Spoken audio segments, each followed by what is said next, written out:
Game Show.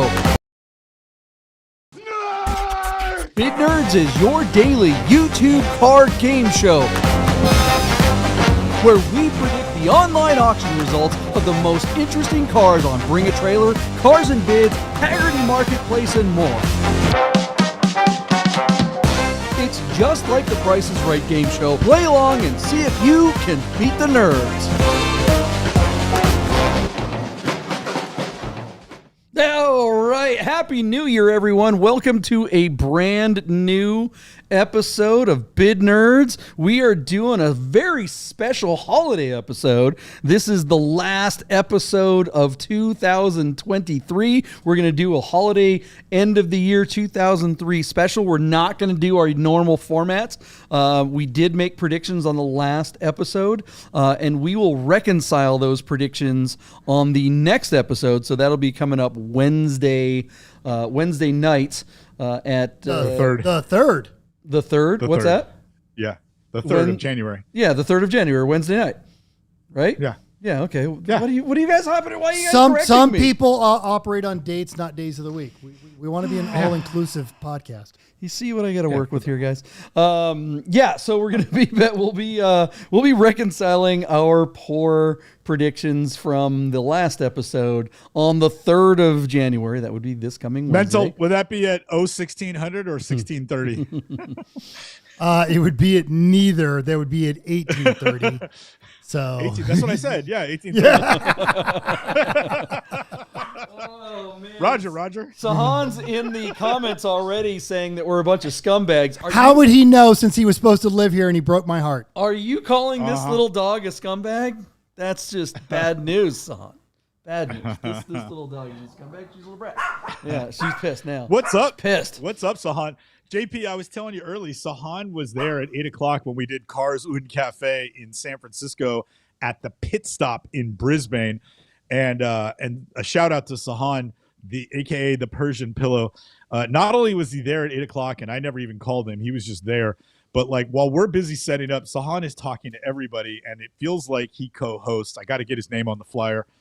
Thank you, Sahan, for always being there for us, for being a good friend, and for just being you. I love you, man. Sahan is the best. If you don't know him and you see him across the way, walk over and say hello. He's one of the nicest guys you'll ever meet.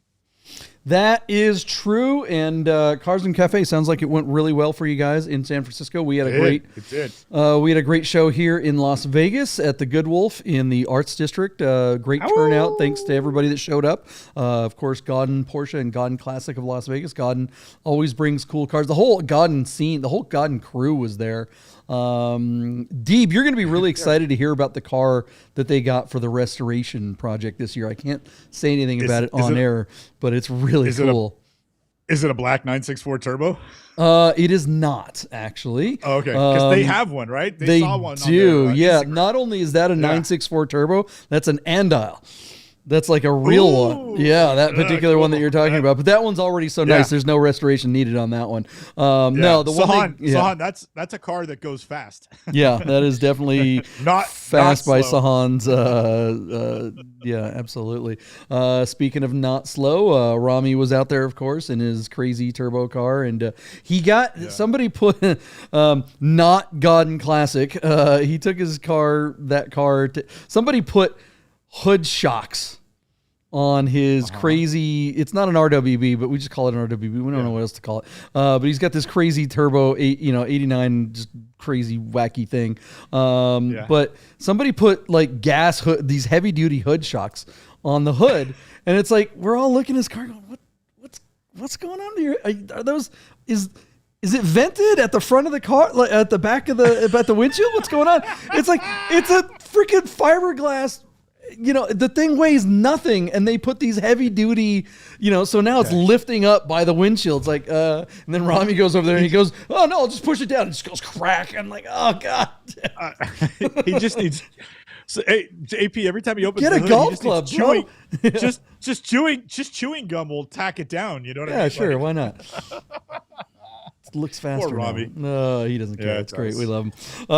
So that was pretty fun. Mental, you were at Cars and Cafe this morning in the 993.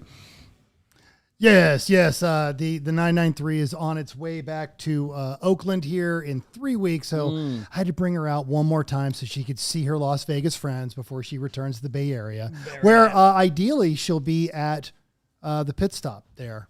At the next Cars and Cafe and the pit stop. Yeah. All right. So she's doing around. Yeah. Very nice. And with a little bit of luck, I'll be the one driving her there. So. All right. If Lee Patet has officially let go of that car, then I might. And I was trying really, really hard today to put him in that car, and he was having none of it. Yeah. Yeah. He's married with kids. His wife must be pregnant again. Yeah, his wife must be pregnant with their 8th child. Yeah. Lee, you watching, buddy? You need to buy that car.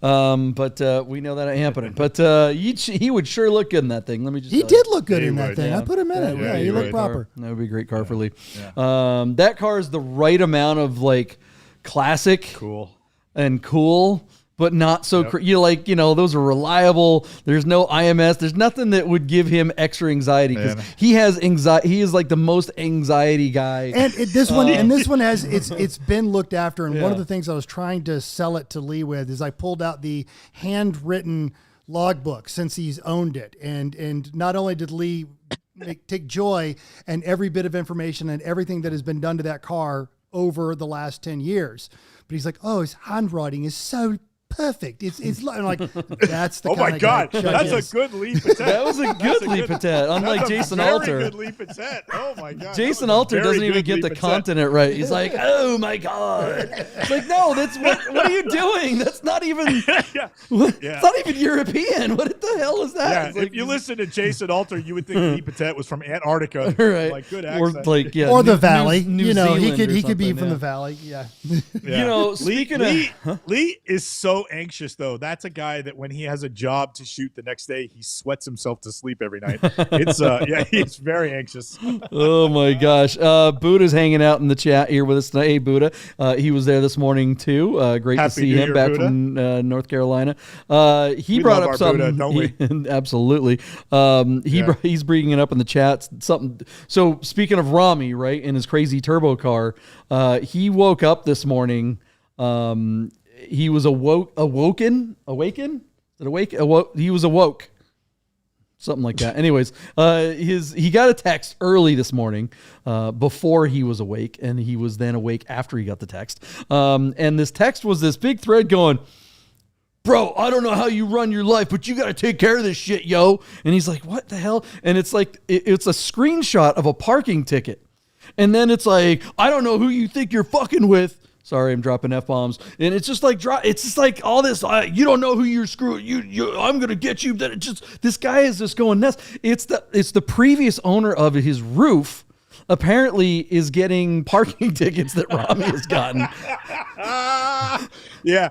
Rami will make those parking tickets priority 193. Like right? Well, except is the guy gave him such a hard time that now new parking tickets might very well become priority one. Yeah, I think we need to make a film on the Rami Show episode. We need to just like go park the car and leave it in all these terrible places that it would get a ticket, and we'll just go get an old parking ticket and just put it on there. We'll just park it somewhere, put a parking ticket on it, take a click, and send it to him. Then do another one. Later in the day, another one. Parlor, like a really seedy massage parlor. Just go to all the different places and just show him getting a. Oh my God! My God. We don't know who we're effing with, so I don't know. Yeah. Whatever. Some crypto bro. I'm sure he's in New Jersey. I mean, it's like, what is he going to do? Oh God, he's like threatening. He's threatening Rami that he's going to call the Henderson police and report him. It's like, what are you reporting? He already got the tickets. They know. Yeah. Well, and then also, I love I'm going to call the Henderson Police Department, and they'd be like, okay, yeah. Oh, Rami? Yeah. Oh, we love that guy. He's great. Yeah. He sends us the nicest fruit baskets. Yeah. Hey, why don't you come into the pits? We're having an ice cream sandwich right now. Oh my God, this guy doesn't know this guy doesn't know who he's effing with. All right. Well, hey, so you guys, thanks for hanging out with us. Looks like there's a few people hanging out in the chat. Not, like I said, not a normal episode, so it's a Happy New Year. We know most of you guys on the East Coast are getting ready to go out and party if you're not already at one. But this should be a fun episode for people to look at later too. We decided, instead of making predictions tonight, like we usually do, and reconciling our poor predictions from the last episode, we thought it's the end of the year, so we thought we would choose the best and worst auctions from BAT, Cars and Bids, PCAR Market from the last year, from 2023. So we selected the finest examples of auctions with our exhausted research of 5 minutes. The dog had more input on this list. Yeah, go ahead, Michael Deeb. You in the back, guy who's not going to get in. I have a question already. On the sheets, our esteemed sheets document. Oh, here we go. By the way, I just found out tonight after 3 years that there's 3 pages of the sheets. I was only operating on one of the pages. Well, I just added the third one tonight. Mental put down a 1982 Volkswagen Scirocco. There's a reason. There's a reason for this. Yeah, it was Mental did that. It wasn't JP or the producer. I had nothing to do with it. It was totally Mental. JP, that was Mental's choice. I want to ask you, before we get to Mental and we let him speak, is that supposed to be on Mental, the good list or the bad list? You need to turn off your microphone, Mental. Deeb and I have this one tonight. Is that supposed to be a top performer or a bottom performer? Because I can't tell. So he's not even getting at what the actual mess up was. Yeah, exactly. He's not even talking about that. Because also, apparently, Deeb, you haven't scrolled down to the MR2. Which is also you guys are fucking up the list. Shut up! It's a team. What are you doing? All right. Well, there it is. I guess we have to start with those 2 cars now. So Mental's pick for the best car of the year, I guess, is the Scirocco. So let's start with the Scirocco. All right. So we teased it. You ruined it. I know. I mean, I'm all about that. It's 2023. It's not that it's the best. It's the one that you and I just talked the longest about. So you guys were to pick up where you left off tonight and ring in the new year. Is this a filibuster or a podcast? I just wanted to revisit this one. I like this car. This is a great car, and someone got a really cool introduction into a quasi collector car hobby with something that's fun and had some work done to it for what, $5,100. I don't know. Why don't you tell people what we're talking about? So we're talking about this on your screen right now. This 1982 Scirocco is not even a 16 valve. One-arm Bandit. It's got the old school manual sunroof. Everything about this car was cool. It had the original bottle cap wheels. This was a neat little car. And I just remember that we went on and on to the point where we started losing viewers because we wouldn't shut up about this one. And that feels like a significant moment of the past year, 2023, when we talked about this Volkswagen Scirocco. If we're droning on about a car and we lose viewers, it might not have anything to do with the car. Oh, no. I absolutely know for a fact.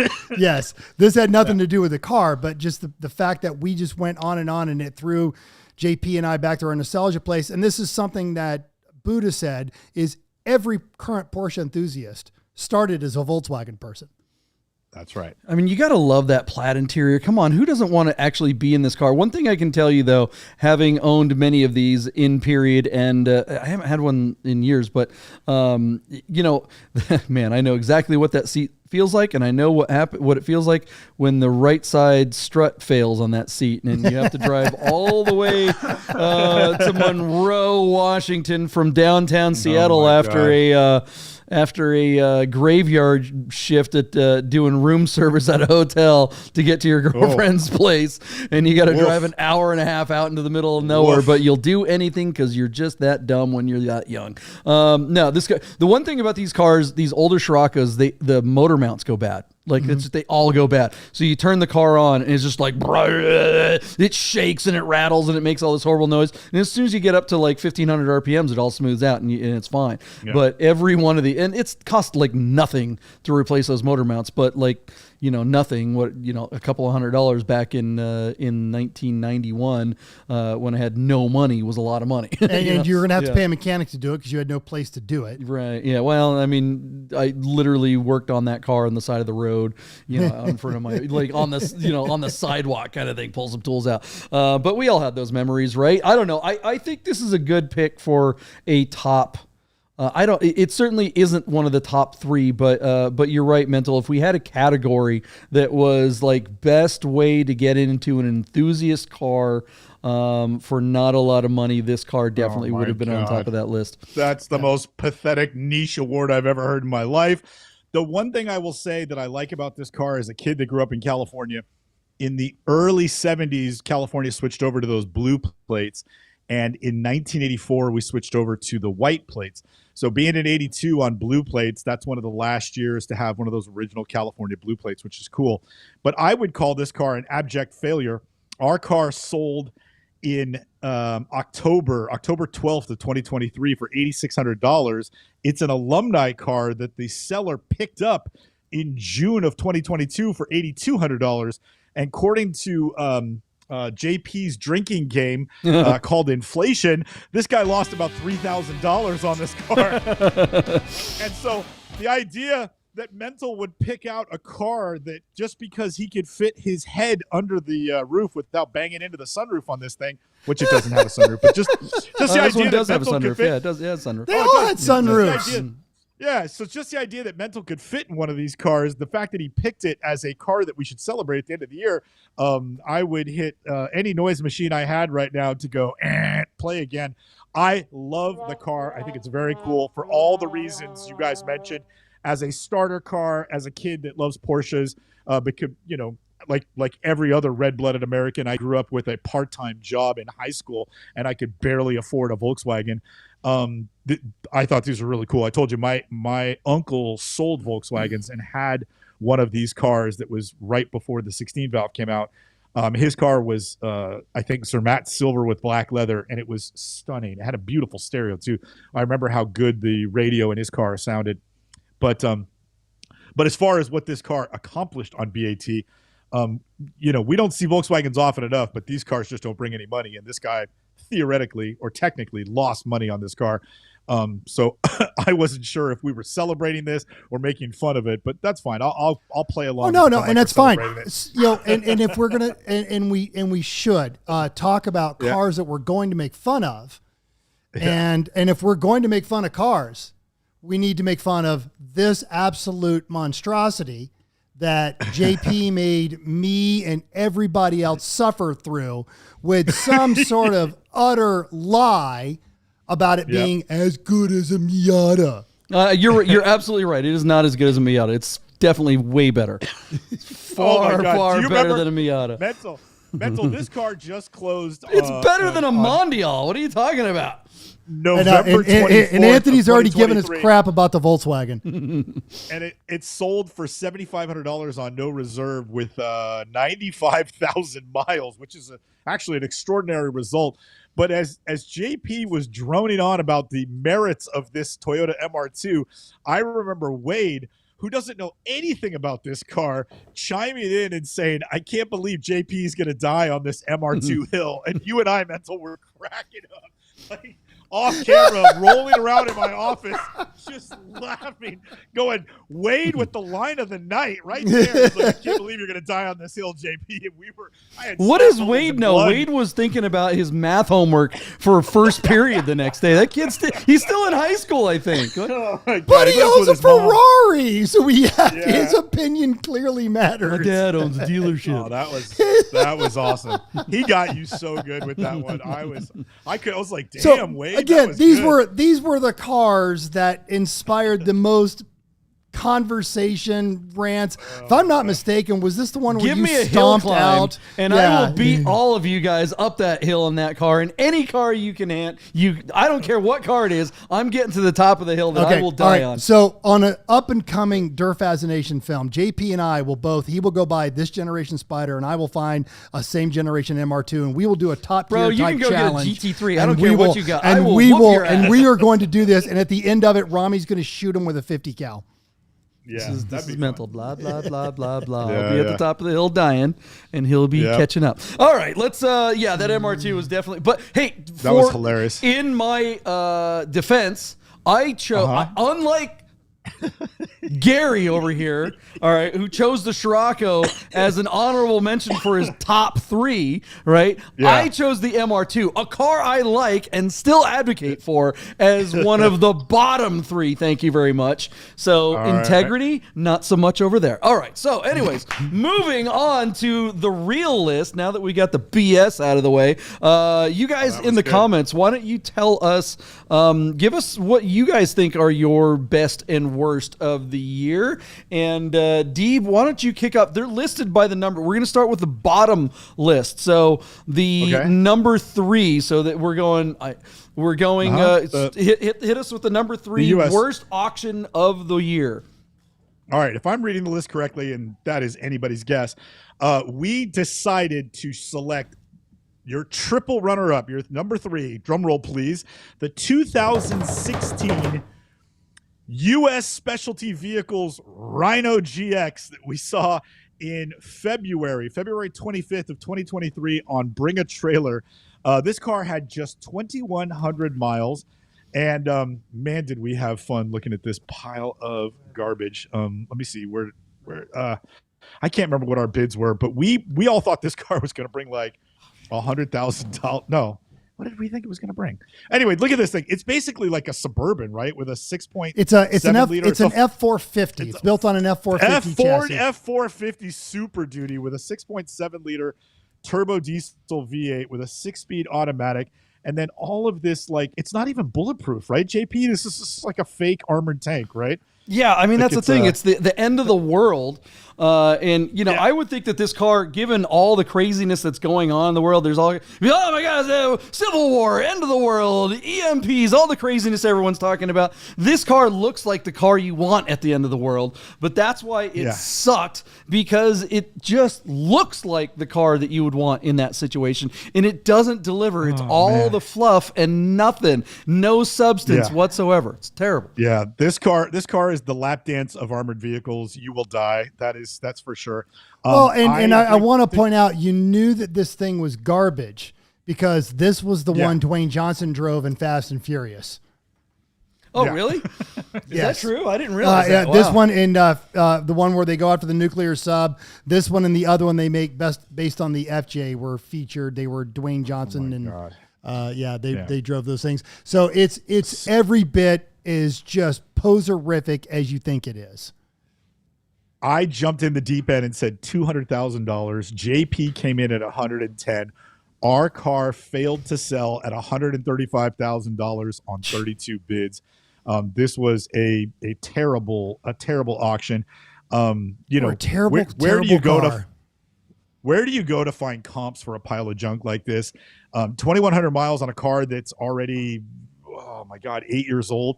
You would think that it might retain some value, but nobody wanted this pile of junk, and the owner has a firm grip, and he burnt the car and probably the model for the foreseeable future.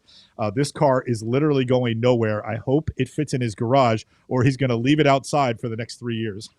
Yeah, this is an insurance write-off if I ever heard of one. I hope he got gap insurance on those payments. He's probably only paying 2% because he got it back when interest rates were pretty low. Did you? I'm sorry, I was adjusting the camera. Did you say how much this car was like new?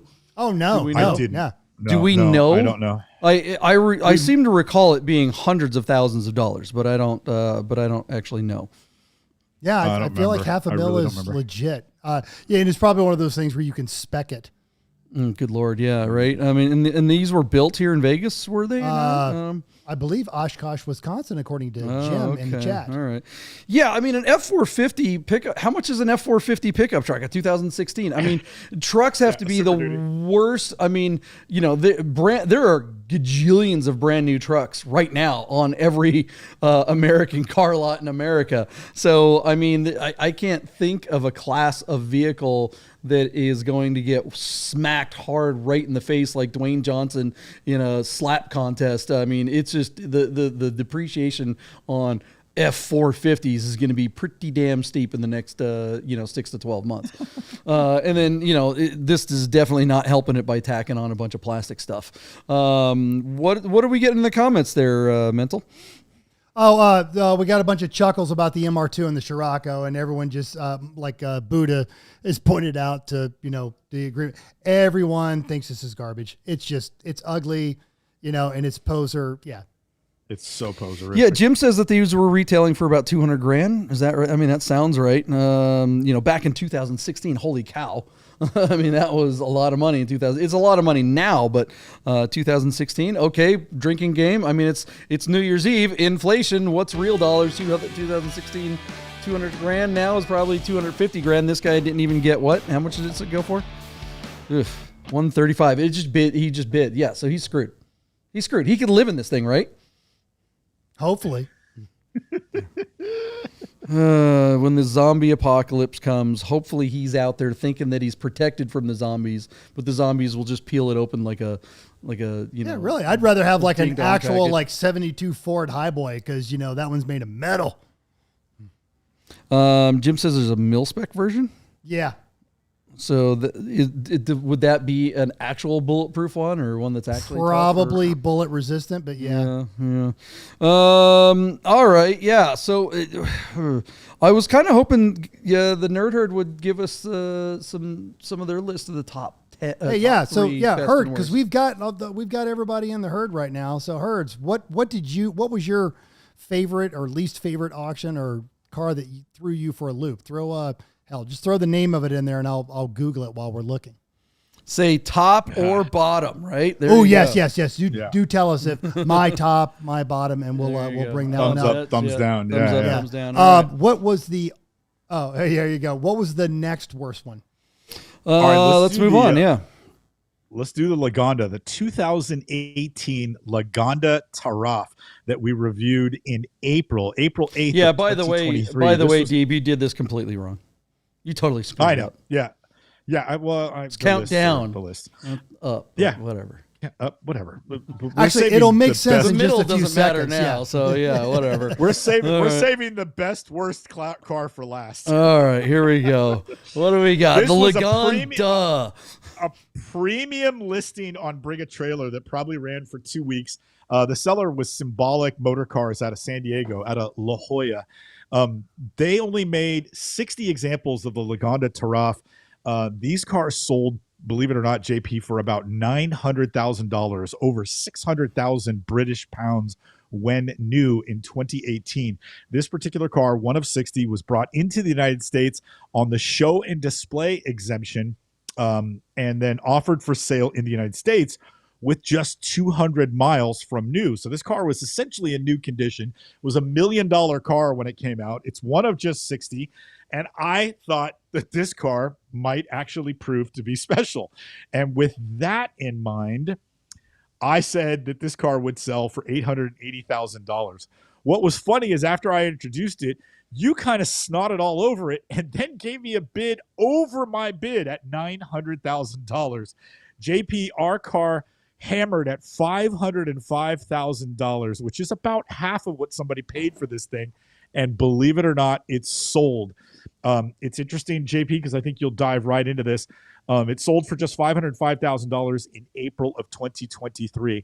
Why was that time so significant? And do you think that played a part in why whoever owned this car decided to get immediately off of it? Yeah, I mean, that's something that you have to really think about when you're doing an auction, because it's one thing if you list your car for sale. But in general, right? You put it on a classifieds, people see it, and then they reach out to you and maybe they look at it or buy it or whatever. But when you're auctioning your car is out there in the market for a very specific amount of time, 7 days. And who the hell knows what happens in those 7 days? And that particular car, when we made our predictions, between the time that we made our prediction and the time that this car actually closed, the SBF Bank in San Francisco crashed. And that whole week, Silicon Valley Bank, yeah. And that there was like 4 or 5 days where everyone was freaking the F out, thinking that the entire banking system was going to crash. So this car gets the Lagonda Award. Whoa! Remember? Is she from Florida? She's from Idaho, man. Well, actually, I don't know where she's from, but she lives in Idaho now, right? You don't know who that is? That's LaFonda from Napoleon Dynamite. Remember when she Don't, gets off don't the be bus? jealous because I'm talking to hot chicks all day. and he spells her name LaFonda with D-U-H at the end of it. So they should rename this to the Lagonda, and that would be the way to do it. Yeah, yeah. Special. So had to explain that to my partner who doesn't know cultural references, doesn't know Napoleon Dynamite. Come on, man. In his defense, he has a child now, so he hasn't seen that any movie is like for the 15 last, years old. He hasn't seen any movies for the last 20 years. That's how it works. The scary part is that movie, I think, is 20 years old. That's how old we are. JP, please forgive me for not recognizing a picture of a woman on your laptop held up to a camera that I'm looking as playback on my iPhone in the middle of a podcast. I'm such a bad partner. How do you not know who LaFonda is? I mean, that is just... You call yourself a nerd. How many minutes of screen time did she get in that? Like 7 or 8? Was he over and under 8 minutes? She is the ultimate nerd chick. I mean, he is the biggest nerd of all time, and I mean, you lose your nerd cred. I don't know, man. I think you're the biggest nerd of all time now. Clearly, that was awesome. I am the alpha nerd. Okay, there it is. Nerd. I'm the. All right, shots fired. Shots fired. The heavyweight belt of nerding. Yeah, that's pretty good. The Lagonda. Does that jive with you guys as one of the worst auctions of the year? It certainly does to me. All right. So let's go to the number one, the worst auction of 2023 from Bring Trailer, Cars and Bids, PCAR Market is what? And okay, so as he reads this, I'm going to put up. Not yet. I'm going to put up a comment, but go ahead. Yeah, don't put up the comment yet. All right. Okay. I know where you're going, but yeah. All right. Very, very dear friend of the show, ultimate car nerd. And JP's partner in Vegas Auto Fest is Chef William, who we love and dear. It's that guy right there. That's him. That's him. He's looking over my shoulder at all times to steer us Chef on a shelf. Yeah, Chef on a shelf. So Chef texts JP and I cars from time to time. And back in September, he selected for us and you guys may remember this, the 1969 Porsche 911T Coupe that was the silver RSR with those big, beautiful 17-inch mesh magnesium wheels. This was the first time the car ran, and we covered the car, and I can't really remember what our bids were. I'll look it up here in just a quick second. But Chef picked that car for us, and it sold for $140,000 on BAT, and we thought that was the end of it at 1836. Let's just scroll here. Boom, 1836. So JP and I guessed, whatever we guessed. I said 130. JP said 150. The car sold for 140, which was right in between us. Mental won it. Mental guessed 145. So Mental was within $5,000 and won that one. But the person didn't pay for the car. So this car showed up on PCAR Market like a couple of weeks later, where it brought $122,000 and failed to sell, and then wound up in the deal tank. And then later, like just last month, this car showed up again on Bring a Trailer, where it brought $120,000 and finally sold. Now, we're assuming this time around that it got paid for and we won't see it for a while. But if it shows up again, I guarantee you Chef will show it to us. And by the way, every time this car was relisted, Chef texted me and JP going, hey, do you remember this car? So we covered this car 3 times in the last 4 months, and this was arguably one of the saddest stories we saw all year. Besides our economy, this car was probably the saddest story of the year. I feel terrible for the consignor. And by all accounts, it looks like it would have been a fun car to drive. This is a car that I think even the Persian Pillow would enjoy driving because it's not slow. That 3.8 built motor, it's got to be good for 400 horsepower. And that car being a 69T, it's got to be a 24 to 2,600 pound car, wouldn't you say, Mental? By all accounts, it's probably one of the baddest performing cars we've seen. And yet this was the relative that never really went away all year. We'll see if it shows up again at the beginning of the year. We'll always keep an eye out for it. But there it is, the first of 3 visits to the Bid Nerds, the 69 911T RSR that they really had a hard time selling. This was, when you pick a booger and you flick it, it goes from one finger to the other and you can't get it off your hand. I felt like that's what this car was to the show. So JP, what are your musings on this car? And How did it make you feel? I wish I could have bought this car cheap. I mean, this just looks like so much fun. I know it had all kinds of issues. I mean, it was just not clean. It was all kinds of beat up. It had some questionable mods, the brakes, and a bunch of other stuff underneath when you really got into it. The car just wasn't right in a lot of ways, but at the same time, it looks like the kind of car that who gives a shit if it's right? Just rock it. This is a dirt bag. This has dirt all over it. I mean, you can't spell dirt without dirt. Yeah, so livery and, take it on a Texas Hill Country rally. Take it on the Targa Baja. Take it on the Targa, California. Go to Mexico and just who cares if the car doesn't come back this side of the country. It just looks like the kind of car that you want to rip around and have a good time in and not worry about and not, clutch the pearls and be so precious like people get with some of these cars sometimes. So, yeah, it was a sad story. And it really always, it does reflect on kind of the darker side of the whole auction experience. Most people, I think, by and large, have good experiences when they buy or sell a car on BAT, but there are the stories where buyers just flake. We say it all the time that BAT, Cars and Bids, and PCAR Market, they are just a dating service. People don't quite realize how this stuff works. You pay your fee, you give them, if you are the buyer, you pay them a big old grip of money to meet that hot date, but they don't guarantee it's going to be a good first date. They're not saying, hey, you're going to go meet this blonde bombshell and then you're going to get the, second base. Sometimes it's not going to happen, so that buyer will show up, and or sometimes the buyer just doesn't show up, and you're stuck holding the bag with your car that's been listed. Now it's to a certain extent burnt on the market, and it brings up all kinds of questions.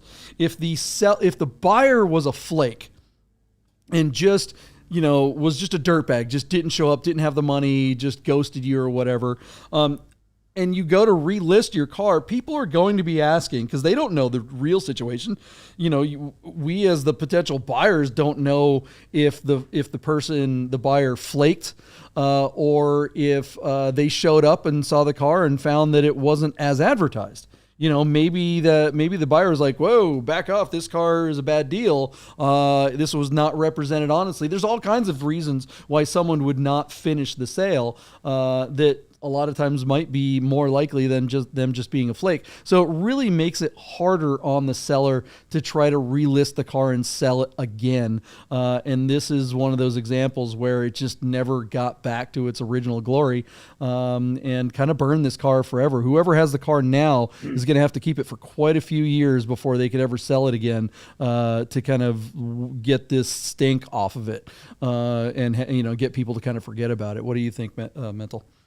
So I need this car to actually show back up, because every time it appears to lose about 10 grand, and I need it to show back up at an auction about another 8 times to put it within my price range, and I will do exactly all of those things, and it will park outside, and I will boil tires off of it, and it will absolutely be loved and driven the way it is. Because this car, somebody built this car, and we've seen this over and over again, because it doesn't have the big builder attached to it. It's not a Magnus Walker or what's the Outlaw people that they do all those, and it doesn't mean it's not a great car. It doesn't mean it's Singer. Or even like some of the lesser ones, the Flying Hawaiian, or yes, and that I like it in the sense that the collector market stays away from it because it doesn't have a name in there, and it makes it more approachable by enthusiasts. But I do feel bad for a guy that built a very passionate, very well, neat, fun-looking car, and clearly he drives it. And maybe he should have made more money, but it does give hope to people like me.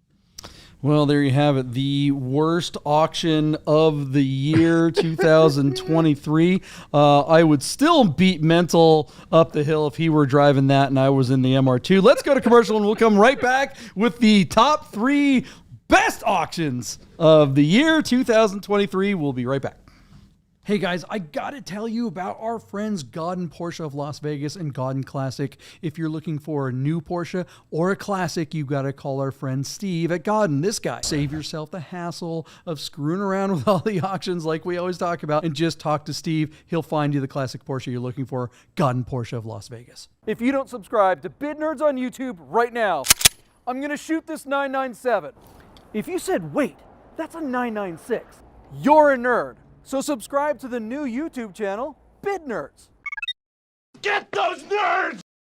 Hey guys, you're probably looking at your watch and wondering if Bid Nerds will ever end. So you better talk to our friends at Our Smiths to make sure your Rolex, Tag Heuer, AP, or any fine timepiece is in tip-top shape. Our Smiths, fine Swiss repair. All right. Before we jump to that, I need to make sure that I'm ready to work on a watch right now. So yeah, that's true. The only way to work on a watch is to be yeah. We pick on him about that commercial, which JP actually built, and he's said repeatedly he only works on them or only drinks after he's done as a celebratory thing. So you should still absolutely get your watch or your Porsche clock serviced at Our Smiths. Mental, let's help the audience. Mental, let's help the audience get to know what kind of person you are. Out of that bottle that you just poured into your glass, is that tequila or amaretto? Oh, it's tequila. It better not be on the regular desk. God. Sorry, Dad. There's only one rule in the studio. Honestly, for as wound up as JP gets about a lot of things, he actually doesn't have a lot of rules, and one of them is, and it's completely logical because there's electronics here. Please don't have anything full higher than the actual surface of the desk. And 8 times out of 10, I adhere to that rule. But we're drinking it at the end of the year, just right? got busted. Yeah, I thought the other rule was no making love on the pool table, but maybe that's just after hours. That's a suggestion, not a rule. I don't know, man. So I come into this studio so often, the desk is sticky. I don't know what's going on. I don't know what's happening in here when I'm not here. I don't know who else has keys. All right. We're doing the top 3 auctions of the 2003 BAT PCAR market and cars and bids season. Michael Deeb, what is the 3rd best auction from 2023? All right. That would be the one with the number 3 next to it, not number 1. There's no numbers. There's no numbers next to any of them. You didn't number the winners or the top ones. So do you want to do the 82? The 92, the 16, and I added. No, Mental erased them or something. Hold on a second. Hold on. I added a 4th card that we both forgot. Oh, it's totally getting screwed up here. I added a 4th card that we have to kick. All right. So while JP's figuring that out, we want to say welcome to Sergeant Tom Bales, who is also enjoying a bourbon while he watches Bid Nerds, which is really the best way to enjoy this show is drink. Yeah. All right. So we have the top 4 auction results of.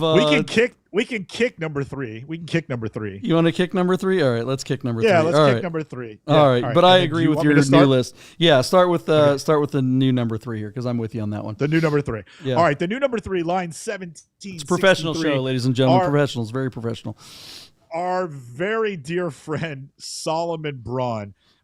Who really, if you get into a long conversation with JP about how all these guys know each other, clearly Jaeger, but also our friend Salo, really got JP into meeting a lot of the group of friends that I met. I'm one of the newbies to the group, but all the people I've met through JP, a lot of those relationships came through Solomon. He's kind of the godfather of getting out there and doing things with your car.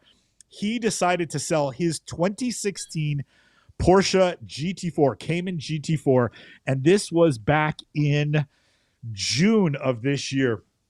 Before he went to market, he asked JP to take some video and some photographs of the car to help him bring the car to Bring a Trailer where it went.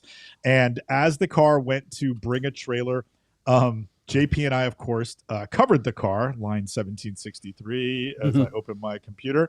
And yours truly really stuck his entire foot in his mouth. We covered the car, reviewed it. You may remember Solomon's car because he drives the snot out of it. He bought it brand new from Godden Porsche and put 64,000 miles on it, which made it arguably the highest mileage Cayman GT4 to come to market in the last couple of years, and maybe ever. But the photographs were great. The video were great. And Solomon did an exemplary job of answering every single comment and question that came his way. And as representing the car is such an important part of the auction process, with the assets he got from John and with the job he did in answering the questions, despite having high miles on his car, he has a clean car. He gave thorough answers.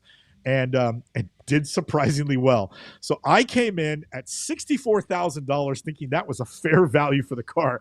JP came in over me at $75,000. If you've been watching the show, you know anytime John bets over me, I'm in deep trouble.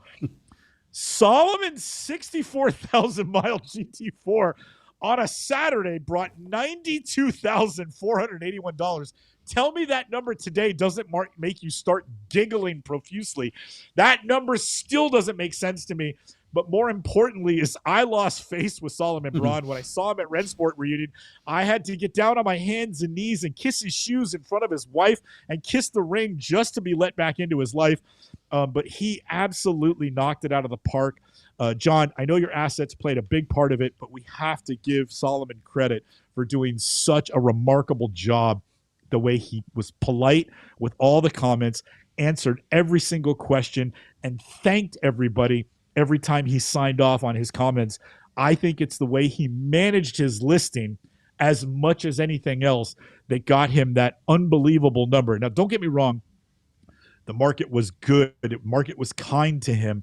But I think he earned, let's just say your number was fair market value. I think he earned the extra $17,000 that he got for his car. And I will be on record as saying it could not have happened to a nicer human being. I love him and Jackie, his wife. And I couldn't have been happier, but I also had egg on my face because I was the low bidder of the two of us. So JP, you remember this one. You really did hold his hand through the process, and probably could not have been prouder of him. What do you remember about this? Yeah, it pays to be the Pope of the Las Vegas car scene because God was shining down on him that day. He definitely got all the money for this car. But you're right. It was all the things that kind of came together. I do think it was pretty funny. You know, he was answering questions in the comments, and this is just you personally, Michael Deeb. All of us have had kind of experiences watching that. There's always the dickhead in the comment section in BAT, and that's one of the things that really kind of pushes people away from doing the auctions. They're like, there's just the peanut gallery is just the worst. Who wants to deal with that?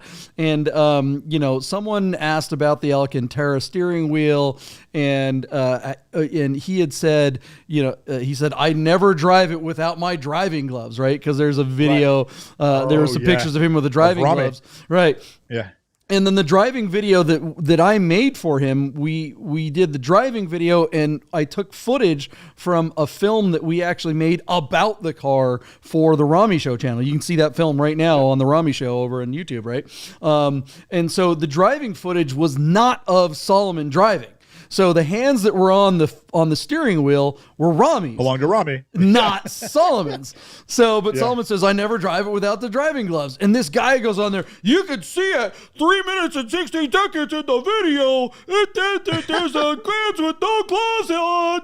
He's like it's this big gotcha. Like it's a fucking Aleppo moment. I mean, what the heck? Who is this guy? Who cares, right? And, you weren't in there and you were, so there's the one where there's driving. So some of that did have Solomon's hands and some of it didn't, because we were using footage from all over the place. And you, Deeb, I remember you commenting there that, we're not saying no one ever touched the damn steering wheel without gloves. Solomon just said he always drives it with his gloves on. Come on. Do you really have to be that? These people, good Lord. But it was handled very quickly. And that is kind of the rule with these a-holes is that you got to kind of be a little passive aggressive. You let them do their thing, and then you point out that they're wrong nicely. And if it goes away, fine. But if they come back, which this asshole did, everyone just jumped on him. It was like, dude, you were shut the F up. You were a loser. You don't have the money for this car. Go back. There's a nice Scirocco over on Cars and Bids for you with 284,000. He doesn't deserve the Scirocco either if he's giving Saul a hard time. No, it's so true. Maybe an MR2. Third gen MR2. This might be more up his alley. Yeah. But congrats to Solomon. He's still got a grin ear to ear. You mentioned this auction. He's like, there's nothing Solomon likes more. He's laughing all the way to the bank of Rosarito Beach. That's right. I do want to say something though. If you look through these pictures in the video that he made, Yeah, someone probably paid a premium price for this, but they got their money's worth. There is not a mark on this car. My 40,000 mile 2016 car doesn't look this good. Yeah. Oh, Miata. Yeah, that's right. Yeah. I mean, that MR2 doesn't even look as good as this thing. This Solomon's car, if you didn't look at the odometer, if someone put a piece of tape over the odometer and they said, here's the keys, take it for a day, drive it, bring it back, inspect every inch of this car, and give us a guess as to, how many miles the car has. Like, you see a jar of, they have those contests where it's like a jar of jelly beans. You guess how M&Ms, many jelly beans or M&Ms or something like that. Everyone would be like, I don't know, 20,000 miles, maybe 15, maybe 29. No one would guess anything higher than 30. I think most people would probably guess 3 or 4 or 5,000 miles. It looked that nice. And if that can't wind up being the number, no one would be surprised. But obviously it had way more miles than that. And so that's just a testament to Solomon and how he takes care of his cars. So if Solomon ever is selling one of his cars and you have a chance to buy one, do it. All right. That was the runner-up. So top 3 best auctions of 2023. What is the third best? Oh no, that was the third best, right? Because we kicked the number 4. Okay, so yeah. Number 2. Two. Yeah, here we go. So we don't have graphics. We don't have money for graphics. We don't have any of that fancy stuff. Back in January of 2023, JP and I found this 1992 Volkswagen Golf GTI 16 valve on Bring a Trailer. Looked to be a really nice car out of Middletown, Connecticut, showing exceptionally low miles at just 53,000 miles. This car had the 2-liter 16-valve inline-4. It was in Tornado Red with the BBS wheels and the gray cloth on those Recaro seats. JP, what's the nickname for those Recaros? What are they called? The Recaros? Yeah, I thought you guys had a nickname for those. Anyways, really nice car. And John and I were pretty excited to see the car because we just don't see clean Volkswagens from this era come on to BAT or any of the auction platforms. So I thought I was going to go high at $38,000. JP came in over me at $40,000, but it didn't get weird. It didn't get any less weird from there. Our car wound up hammering after 75 bids had been issued. The car sold for a whopping $87,000, JP. That's more than double your lowly bid, and it made my bid look just kind of ridiculous. Do you think there's anybody out there that would have seen that coming? Like, that was bananas. And yet, when we've been doing the show for 3 years, plus been fans of Bring a Trailer for, let's say, 3 years prior to that, have we ever seen a Mark II GTI as clean as this one come across the auction block on any of the platforms? I don't know where all these Volkswagens went, but by all accounts, they've all been beat to snot, and this is the only one out there. And when it hit the auction block with some, decent accountability for it, you had a couple people fighting over it to a number that still to this day scratches the head. What do you think, JP, now almost a year later? What do you think of that result? Yeah, I mean, this really was the top of the market. 2020, things were pretty rough. 2021 started seeing money dump into the system. By late 2021, numbers and the classic car scene was really heating up. 2023, it was going crazy, and it roll. I mean, by this time in 2023, early 2023, that was the peak. Everyone was like, Bitcoin, I got money, liquidity, cash. Where do I put my blah, blah, blah, where do I put my money? I'll buy a collector car. I'll buy some art. I'll buy some crypto. I'll buy some stock. The Magnificent Seven. I can just put my money somewhere here. Please take my money. God, please take my money and make money. I mean, it was just frantic out there. And you're right that there are no nice ones of these out there ever on the market. We just don't ever see them. But $85,000. just boggles the mind. There is no reason this car should have gone for $85,000, and it really skewed our numbers for the rest of the year because I feel like this was the peak of the entire market, and then everything started to kind of plateau or kind of come down a little bit, and in some cars a lot. And we talked about cars that were way nicer. And when I'm saying cars, I don't mean just any car. I mean like Volkswagen era, this era of Volkswagen. We saw some really nice Corrados, 16-valve Scirocco's, cars that were with like a quarter of the miles and as good or better condition, like hermetically sealed cars. This car looked hermetically sealed, a lot like the GT4 that Solomon had, even though this car had high miles. If the 53, it didn't have high miles though. 53,000 miles on this one. The R32 that we covered this year didn't sell for this much. Right, but 53,000 miles is a lot of miles. I mean, in general, for a collector car, right? You would think for $85,000 that this car would have like 8,500 miles. Yeah, or 5,000 miles, right? Less than 10. 4-digit numbers on the odometer. And if the odometer was covered up, same deal as the GT4, you would, looking at the pictures, looking at this car, you would think, yeah, okay, super low miles, especially with an $84,000 result. But it's something. I'm not saying anything was fishy. Sometimes we see stuff that makes you go, money laundering or somebody doing something funny. I don't think that's the case with this car. I think it was just the right car, right time. There were no clean Mark IIs at all. This one hitting the auction definitely brought a lot of other cars that were similar to it, but still no really nice GTIs. Like Mental said, R32s. But I think R32s are not in this class because R32s are young timers. Those are 2003 cars. This is still that 80s and early 90s era that is the hottest era. But you would think if this car would bring that much money, that the nicest Corrado there is should bring $80,000. And that one brought by, what was it, Avant-Garde, one of the best reputation auction houses on BAT with beautiful photos and all the right stuff. I mean, that car didn't even bring, what was it, 40 grand or something like that, and it only had 20 something thousand miles, and it was an SL VR6. Right. I mean, it was like, come on, what the hell? It's a way better car than this car. It boggles the mind, and I think it's absolutely. It was tough between this one and the car that we ultimately chose as the number one car of the year. This car, I think, was definitely.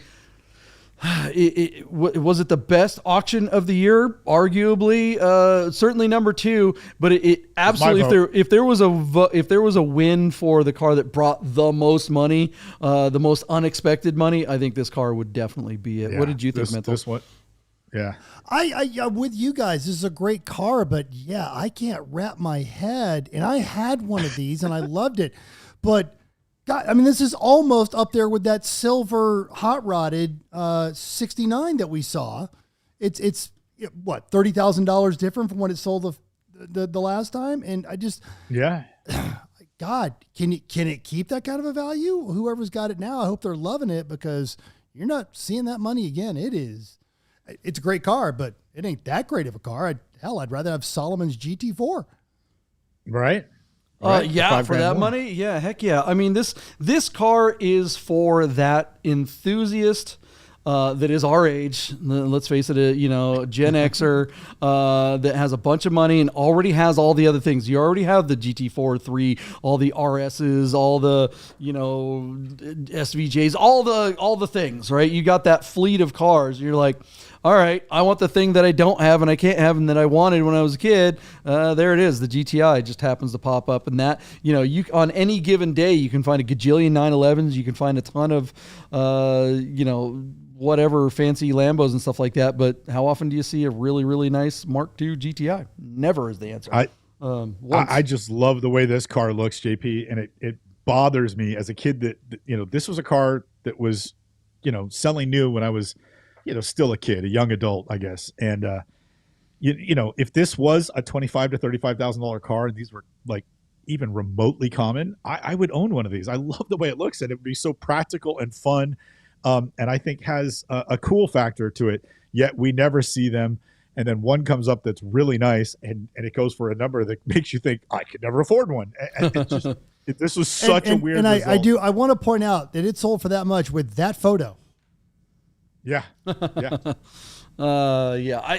Man, if you're going to get a daily driver, I mean, you can get an R32 for a fraction of the price and actually be a much better car. I mean, Mark II Volkswagens are tons of fun, but they're not as good as a R32, even an early Mark IV one. So anyways, all right, what do you guys think? Looks like we're getting some comments here. Anthony says that there was that 94 wide body on BAT that was rough, but the guys missed it and nailed the Yahtzee at 255, and that was a steal on it. Who nailed the Yahtzee? Anthony, was that you that nailed the Yahtzee? Is that what you're saying? I'm not sure exactly what he's trying to say there, but I vaguely remember that car. Speed Racers saying Carbine's GT3. Because that's the one he bought. Oh, that's the one he bought. That makes sense. I know in fact, biased, and that is what that is absolutely what brought Bav Speed Racer to being one of the regular members of the Nerd Herd. And we're grateful to him for it. We love every member of the Nerd Herd. You guys are rocking it. All right, well, we're going to let you guys get to the big party here soon. We've got one car, the number one auction of the year for 2023 was what, Michael Deeb? All right, so JP, there's a backstory to this car, but what we're looking at is a 1982 Porsche 911 SC Coupe that was for sale out of Avant-Garde's Scottsdale, Arizona office. Their seller handle on BAT is 911R. They take some of the best pictures. They sell arguably some of the coolest cars that are on BAT. They are probably one of BAT's top 2 or 3 sellers. In my book, they're number one because just about anything they represent is a car I would absolutely love to own. But this particular car belongs to a very good friend of John Polnik's and a very good new friend of mine named Shoddy, who lives here in the Bay Area. This is Shoddy's car. And while we covered the car when it was listed in October, Shoddy had tried to sell the car through 911R on BAT in July. And on the 25th of July, Shoddy's car failed to sell at $92,500 for this beautiful 3.8 liter twin plug built 911 SC that has this like really sick IROC bodywork and flares and interior and all this stuff. Shoddy's car failed to sell at $92,500 on just 17 bids. And while we had noticed the car and didn't exactly select it to cover, we did not know that it was Shoddy's car at the time that it ran. And I talked to Shoddy right after. I saw him just a couple of days after it failed to sell in July. So when Shoddy and Avant-Garde decided to relist the car with BAT, with the same photos, I might add, in October, Shoddy reached out to me and said, hey, would you guys mind covering the car? Which, that's like inviting a diabetic to a cook-off. We're like, absolutely, we'll cover the car. So we did. And the car ran for a second time with the same images and the same copy in October.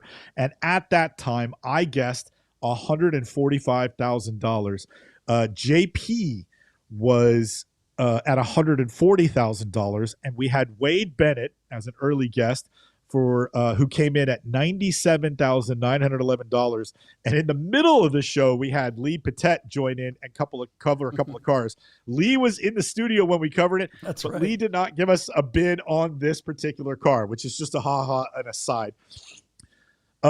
What's interesting, the second time around, the car did run with a reserve.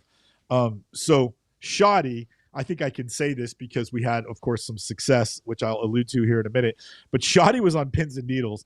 And I think, JP, if you and I remember correctly, the car was only at like 80 grand when we covered it. It was like closing the next day. But the next day, the car essentially doubled in value, where it sold for $160,000. And it blew, because I knew when I put my bid at 145, it blew right past my bid, which is to say it blew right past the reserve and sold for 160 grand on 44 bids. Remember, previously in the summer, it got 17 bids. So now it got 44 bids at $160,000, which was a fair value for the build. And Shoddy was happy to get not only his reserve, but pretty decent return to get off that car. And none of that was guaranteed. I don't think Shoddy had any confidence going into that final 24 hours because his car, having just run and failed to make 100 grand a few months earlier, was its own worst comp. So really the odds were stacked against him. He didn't have new photos. He didn't have a new write-up.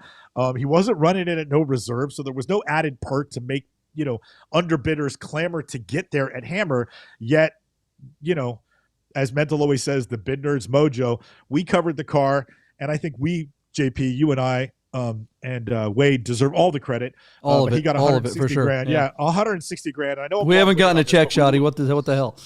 Yeah, but we love Shoddy, and we were so happy for him. And this really was a sensational result because I do believe I'm accurate, JP. I think the car was at like 80 or 83 grand when we covered it, literally like on Monday night, and it closed. It was like on Hammer the following day, a Tuesday, and it crushed. So, JP, I hand it over to you. What do you remember about that? What are your like looking back on that? How remarkable was that result for him? That like all the odds against him, and yet he completely hit it out of the park. Yeah, I mean, I think that's why we chose it as number one, because it was the comeback story. This was the little car that could, the fact that it failed and then came back, picked itself up by the bootstraps, dusted itself off, and went back at it and brought all the money and made everybody happy. And that's just great. And that was, by the time that it came back to market, the market was already correcting, right? Things were already kind of like settling down. So I feel for Shoddy how much stress that last couple of days must have been. You and I have both been there at the end of an auction. We've had auctions, fail to sell or get really close, or just, having to kind of like, lower our reserves at the last minute kind of thing. So, I'm sure he was prepared for that. And to see it shoot past his reserve must have been a huge relief to him. And, he deserved it. And this car is fantastic, and love the car. Mental, what do you think?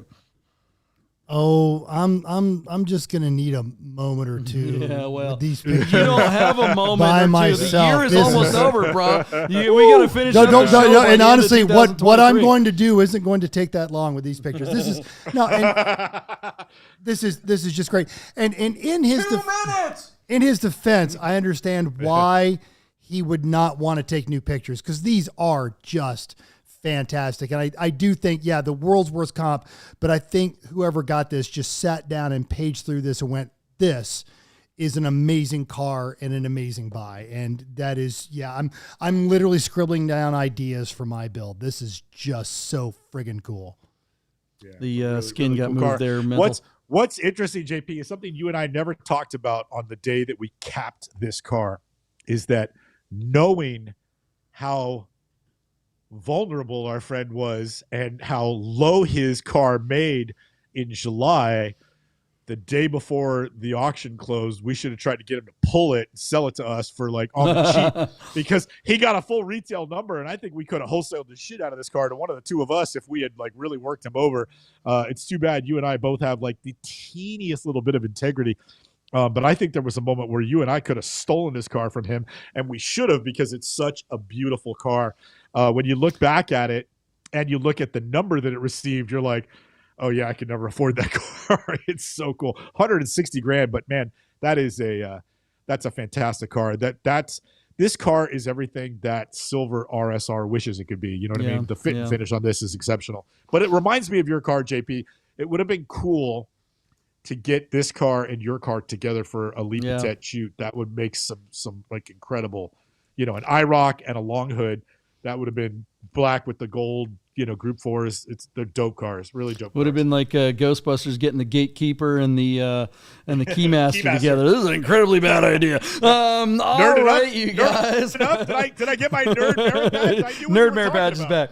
Well, there it is, guys. Your number one car auction on BAT of the year was that Porsche 911. And to all the people who sold a car on BAT and all the auction sites or bought a car, congrats. Excuse me. Really, the big thing is, the Nerd Herd. I think they're the number one. They're our tops for the 2023. The Nerd Herd has really changed the show, and we love having you guys join us a couple times a week live. It really makes making this show a lot more fun, and So yeah, we love you guys. Thank you so much for spending the time that you do with us. And to the besties in the show, look at that. Your new iPhone recognized the symbol you were making there. Oh my gosh, Michael that's Deeb. funny. That's crazy. It's absolutely. But John and I talk about this off air.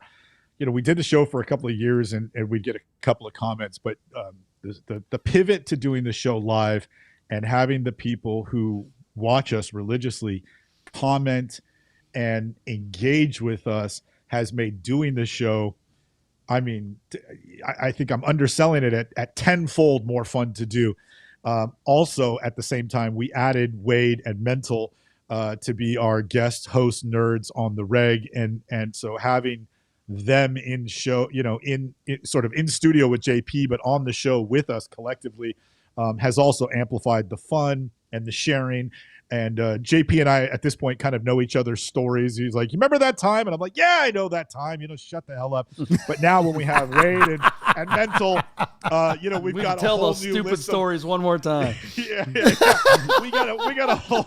He's like, "Did I ever tell you about?" "Yeah, you told me about it." We're like the freaking odd couple now. You know what I mean? But to have Wade and Mental bring new blood and new life. But the engagement from the herd and all the guys. I know we try to run off the names, but we never do it justice, because if we miss somebody, that would break our heart. But we've got people watching all over that we didn't know except through the show, and that has really made the second half of this year the best half a year of 3 years of doing the show. So JP, a little tip of the hat to you for continuing to evolve the program and the pivots, these ideas that you come up with. It's a privilege to be your partner and to do the show. I'm thrilled that of all the projects that you've worked on since the world stood still for a few minutes, that the show you and I have done together has gained the most traction and been arguably the most fun for both of us. And thank you, Mental, for being part of it. Wade, who's absent, I know we panned to his empty seat several times tonight, thinking he might just miraculously show up. But maybe Mental was drinking. Who knows? But it was great. Why can't it be both? Why can't it be both? Why is it got to be one or the other? He's actually just an AI. We haven't told anybody, but yeah, the hologram of Wade is in the shop right now. Yeah. But anyway, really fun stuff. So thank you, JP. It's been a really fun year. I can't wait to see what we get into next year, and all the things that we're going to do together out there with our cars. Makes it really fun. So thank you. You're welcome, and thank you guys. Also, thanks to the sponsors who continue to support the show. God and Porsche of Las Vegas, God and Classic. They surprise me every time. They're like, "Hey, yeah, we love it." And so it's great to have them having our back. The new sponsors, Anthony, Our Smiths, coming in for 2024. We look forward to partnering with him and Guys and of Customs. course, Guys Customs. We keep busting out the customs, and that's where all the merch is going to be coming from, is Guys Customs. We got the bracelets there. So yeah. There was the empty seat there for a second there, Mental. That was deliberate. That was a tribute. I did that on purpose. That was a. I thought you were going to hang on it for a second. We got to get Wade a bracelet for Christmas so he could be part of the gang. Did he get one yet? So Jim's saying we need a catchphrase, something to strike fear into the hearts of our enemies. Well, I hope genuinely we don't have enemies. I hope that our only enemy. Well, no, but on occasion PCAR Martin has something interesting for us. I'd call it our frenemy. PCAR Market's great for content, man. They are great for content. They are. Yeah. PCAR Market is like when you drive by an accident, you slow down and you look out the window, because they are the train wreck. You can't wait to see what happens. It's like the old school, like late night game, the late night comedy show hosts, like Johnny Carson and stuff like that. A bad politician is awesome for the show.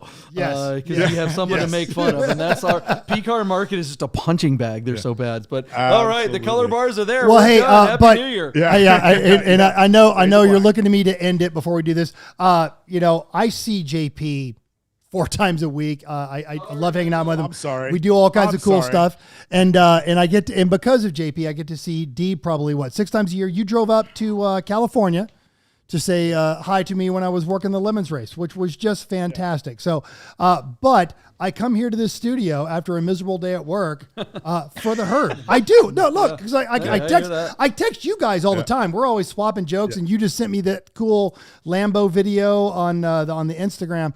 But I come sit in this chair because I do enjoy interacting with all these folks that are reaching out to us from around the world. It's humbling and it's fun, and thank you all so much. Awesome. Love it, you guys. All right. Thanks, besties. Thanks, Nerd Herd. On to 2024. Have a great New Year's Eve.